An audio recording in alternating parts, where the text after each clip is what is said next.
বাংলাদেশের সাথে সম্পর্ক করুন। আমরা আপনার প্রতিবেশী, আপনারা যদি আমার দিকে চোখ তুলেন আমরাও আপনাদের দেখাবো। এই ভারতবর্ষে দেখেছি মুসলমানরা 400 বছর শাসন করলো, জোর করে ইসলাম চাপিয়ে দেয় নাই। আজকে দিল্লিকে গোছে রেখে মুসলমানরা কোনো বৈষম্য রাখেনি, মুসলমানদের পরিষদে হিন্দু মুসলিম সবাই জায়গা পেত। আজকে আমরা দেখলাম আগরতলায় দাঁড়িয়ে বক্তব্য দিচ্ছে ভারতের বিজেপি নেতা, মুসলমান দেখলে দাড়ি ধরে টেনে ছিঁড়ে বলবেন পারবেন কিনা, এইভাবে ভারতীয় দলের বক্তব্য দিচ্ছে। এটা আমরা ধরে নেব ভারতীয় রাষ্ট্রের তার রাষ্ট্রীয় স্টেটমেন্ট, কারণ আজ পর্যন্ত ভারতীয় রাষ্ট্র এটাকে ডিফাইন করে নাই।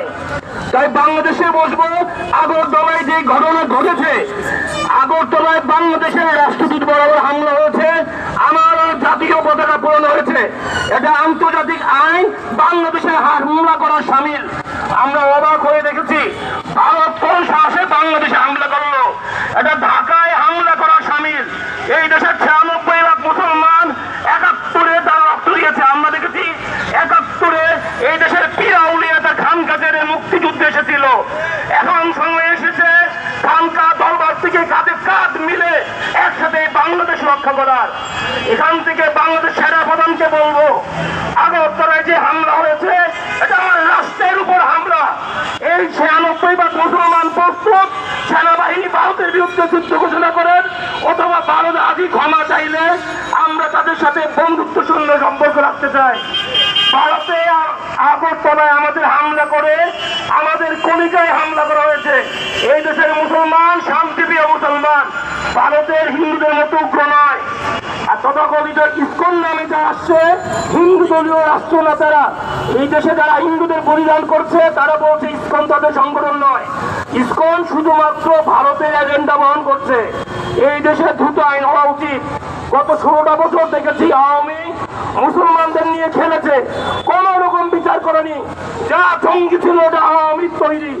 এখন সময় আসছে ভারতকে তার পরস্ত নীতি ঘোষণার জন্য অতি বিলম্বে ক্ষমা চেয়ে এই যুদ্ধের আহ্বানকে তারা প্রত্যাহার করে রাষ্ট্রীয় ক্ষতিপূরণ দিয়ে বাংলাদেশের মুসলমানদের সুসম্পর্ক করবে।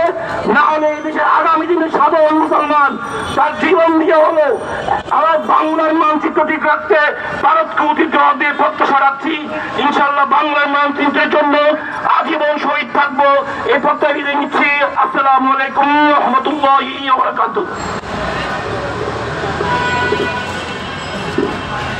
মাশাআল্লাহ, আজকের মানববন্ধন ও বিক্ষোভ মিছিলের প্রধান অতিথি হিসেবে উপস্থিত আছেন আহলে সুন্নাত ওয়াল জামাতের স্ট্যান্ডিং কমিটির সদস্য সৌম আব্দুল সামাদ সাহেব।